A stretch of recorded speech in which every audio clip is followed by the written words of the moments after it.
जय श्री राधे कृष्ण।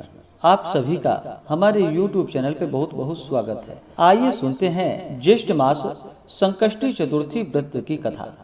आप सभी भक्तों को संकष्टी चतुर्थी व्रत की ढेर सारी शुभकामनाएं।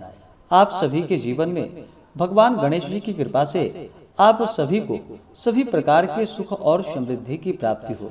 गणेश चतुर्थी का व्रत जो कि हर माह के कृष्ण पक्ष और शुक्ल पक्ष की चतुर्थी तिथि के दिन गणेश चतुर्थी का व्रत किया जाता है। कृष्ण पक्ष में पड़ने वाली चतुर्थी को संकष्टी चतुर्थी और शुक्ल पक्ष में पड़ने वाली चतुर्थी को विनायक चतुर्थी के नाम से जाना जाता है और इस दिन भगवान गणेश जी का पूजन किया जाता है। जो भी भक्त सच्ची श्रद्धा के साथ नियम और निष्ठा के साथ ज्येष्ठ मास संकष्टी चतुर्थी का व्रत करते हैं तो यह व्रत जो कि सौभाग्य को प्रदान करने वाली है तथा सभी प्रकार के संकटों को दूर करने वाली तथा सुख और समृद्धि का आशीर्वाद भगवान गणेश जी अपने भक्तों को प्रदान करते हैं। ज्येष्ठ मास कृष्ण पक्ष संकष्टी चतुर्थी के दिन इस दिन भगवान गणेश के आखू नामक रथ भगवान गणेश जी का पूजन किया जाता है। एक दंत गणेश जी का पूजन किया जाता है। संकष्टी चतुर्थी व्रत के दिन इस दिन जो कि दिन भर उपवास रहते हुए चतुर्थी तिथि के दिन और चंद्रोदय होने पर उससे कुछ पूर्व ही स्नान करके शुद्ध वस्त्र धारण करके भगवान गणेश जी का पूजन करना चाहिए। साथ में चौथ माता का पूजन करना चाहिए और फिर चंद्रोदय होने पर चंद्र देवता को कच्चे दूध का या जल का अर्घ्य प्रदान करके धूप दीप आदि से पूजन करके उसके बाद फिर व्रत को पूर्ण माना जाता है। उसके बाद फिर भोजन ग्रहण करना चाहिए।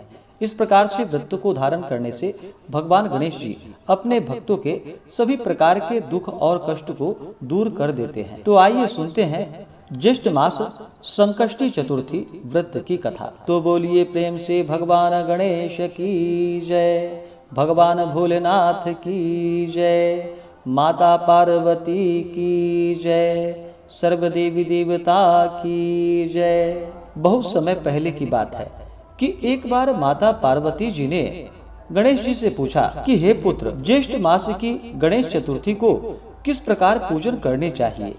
इस महीने के गणेश जी का क्या नाम है? भोजन के रूप में कौन सा पदार्थ ग्रहण करनी चाहिए? इसकी विधि का आप संक्षेप में वर्णन कीजिए। गणेश जी ने कहा कि हे माता, ज्येष्ठ मास कृष्ण पक्ष चतुर्थी जो कि सौभाग्य एवं पति प्रदायिनी है, इस दिन आखो रथ नामक गणेश जी की पूजा भक्ति पूर्वक करनी चाहिए। इस दिन घी निर्मित भोज्य पदार्थ अर्थात हलवा, लड्डू, पूड़ी आदि बनाकर गणेश जी को अर्पित करे। ब्राह्मण भोजन के पश्चात स्वयं भोजन करना चाहिए। हे माता, इससे संबंधित मैं आपको पूर्वकालीन इतिहास का वर्णन आपके सामने करता हूँ। गणेश पूजन और व्रत की विधि जो पुराणों में वर्णित है उसे सुनिए। सतयुग में शव यज्ञ करने वाले एक पृथु नामक राजा हुए। उनके राज्यांतर्गत दयादेव नामक एक ब्राह्मण रहते थे। वेदों में निष्णात उनके 4 पुत्र थे। पिता ने अपने पुत्रों का विवाह पारस्कर गृह सूत्र के वैदिक विधान से कर दिया। उन 4 बहुओं में बड़ी बहू अपनी सास से कहने लगी कि हे सास जी, मैं बचपन से ही संकट नाशन गणेश चतुर्थी का व्रत करती आई हूँ। मैंने पितृगृह में भी इस शुभदायक व्रत को किया है। अतः हे कल्याणी, आप मुझे यहाँ व्रत अनुष्ठान करने की अनुमति प्रदान करें। पुत्र वधू की इस बात को सुनकर उसके ससुर ने कहा कि हे बहू, तुम सभी बहुओं में श्रेष्ठ और बड़ी हो। तुम्हें किसी प्रकार का कष्ट नहीं है और न तो तुम भिक्षुण ही हो। ऐसी स्थिति में तुम किस लिए व्रत करना चाहती हो? हे सौभाग्यवती, अभी तुम्हारा समय उपभोग करने का है। ये गणेश जी कौन है? फिर तुम्हें करना ही क्या है? कुछ समय के पश्चात बड़ी बहू गर्भिणी हुई। 10 महीने के पश्चात उसने सुंदर बालक का प्रसव किया। उसकी सास बराबर बहू को व्रत करने का निषेध करने लगी और व्रत छोड़ने के लिए बहू को बाध्य करने लगी। व्रत भंग होने के फलस्वरूप गणेश जी कुछ दिनों में कुपित हो गए और उसके पुत्र के विवाह काल में वर वधु के सुमंगली के समय उसके पुत्र का अपहरण कर लिया। इस अनहोनी घटना से मंडप में खलबली सी मच गई। सब लोग व्याकुल होकर कहने लगे कि लड़का कहाँ गया, किसने अपहरण कर लिया। बारातियों द्वारा ऐसा समाचार पाकर उसकी माता अपने ससुर दयादेव से रो रो कर कहने लगी कि हे ससुर जी, आपने मेरे गणेश चतुर्थी के व्रत को छुड़वा दिया है, जिसके परिणाम स्वरूप ही मेरा पुत्र विलुप्त हो गया है। अपनी पुत्र वधू के मुख से ऐसी बातें सुनकर ब्राह्मण दयादेव बहुत दुखी हुए। साथ ही पुत्र वधू भी बहुत दुखी हुई। पति के लिए दुखित पुत्र वधू प्रतिमास संकट नाशन गणेश चतुर्थी का व्रत करने लगी। एक समय की बात है कि एक वेदज्ञ और दुर्बल ब्राह्मण भिक्षाटन के लिए इस मधुर भाषणी कन्या के घर आया।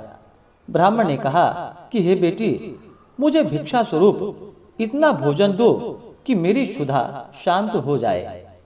उस ब्राह्मण की बात सुनकर उस धर्मपरायण कन्या ने उस ब्राह्मण का विधिवत पूजन किया। भक्ति पूर्वक भोजन कराने के बाद उसने ब्राह्मण को वस्त्र आदि दिए। कन्या की सेवा से संतुष्ट होकर ब्राह्मण कहने लगा कि हे कल्याणी, हम तुम पर प्रसन्न हैं। तुम अपनी इच्छा के अनुकूल मुझसे वरदान प्राप्त कर लो। मैं ब्राह्मण वेशधारी गणेश जी हूँ और तुम्हारी प्रीति के कारण ही आया हूँ। ब्राह्मण की बातें सुनकर कन्या हाथ जोड़कर निवेदन करने लगी कि हे विघ्नेश्वर, यदि आप प्रसन्न हैं तो मुझे मेरे पति का दर्शन करा दीजिए। कन्या की बात सुनकर गणेश जी ने उससे कहा कि हे सुंदर विचार वाली, जो तुम चाहती हो वही होगा। तुम्हारा पति शीघ्र ही आएगा। कन्या को इस प्रकार का वरदान देकर गणेश जी वहीं पर अंतर ध्यान हो गए। उसी समय की बात है कि सोम शर्मा नामक ब्राह्मण नगर के एक वन में से उस द्विज बालक को नगर में ले आए। अपने पौत्र को देखकर दयादेव नामक ब्राह्मण बहुत प्रसन्न हुए। बालक के माता की हर्ष की कोई सीमा न रही। साथ ही संपूर्ण नगरवासी भी हर्षित हुए। बालक की माता ने पुत्र को छाती से लगा लिया और कहने लगी, गणेश जी के प्रसाद से ही मैंने खोया हुआ पुत्र प्राप्त कर लिया है। उसे नए वस्त्राभूषणों से अलंकृत किया। दयादेव तो बारंबार सोम शर्मा को प्रणाम कर कहने लगा कि हे द्विजराज, आज आपकी कृपा से ही मैंने खोए हुए पुत्र को पुनः प्राप्त कर लिया है। खोया पुत्र बालक घर में आ गया। सोम शर्मा को सुस्वादु भोजन कराकर धोती दुपट्टा से विभूषित करके गोदान किया। फिर से मंडप का निर्माण करके विधिवत वैवाहिक कार्य संपन्न किया। इससे सभी वहां के नगरवासी प्रसन्न हुए। वह भाग्यशालिनी कन्या अपने पति को पाकर धन्य हो उठी। ज्येष्ठ मास के कृष्ण पक्ष की चतुर्थी मनुष्यों के मनोरथ को पूर्ण करती है। इस दिन नर नारियों को एक दंत गणेश जी की पूजा करनी चाहिए। हे देवी, पूर्व कथित रीति से भक्ति पूर्वक जो व्यक्ति इस व्रत एवं पूजन को करेंगे, उनकी संपूर्ण इच्छाएं पूरी होगी। श्री कृष्ण जी कहते हैं कि हे राजन युधिष्ठिर, भगवान गणेश जी के व्रत का ऐसा ही महात्म्य है। हे महाराज, अपने शत्रुओं के विनाशार्थ आप भी इस व्रत को धारण किए।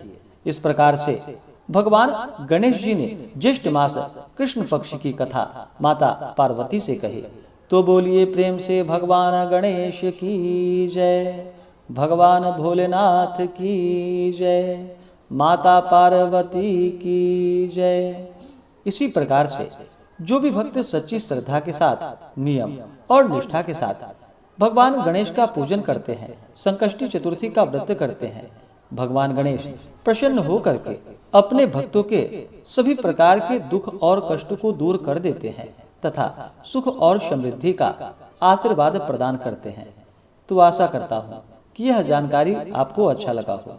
ऐसे ही ज्ञानवर्धक जानकारियाँ प्राप्त करने के लिए हमारे इस चैनल पे अगर आप नए हैं तो चैनल को लाल बटन दबा करके सब्सक्राइब करें, साथ में बेल आइकन घंटी को दबाएं ताकि मेरे वीडियो का नोटिफिकेशन आपको समय से मिलता रहे। वीडियो को लाइक करें, शेयर करें। सुखी रहें और स्वस्थ रहें। जय श्री राधे कृष्ण। धन्यवाद।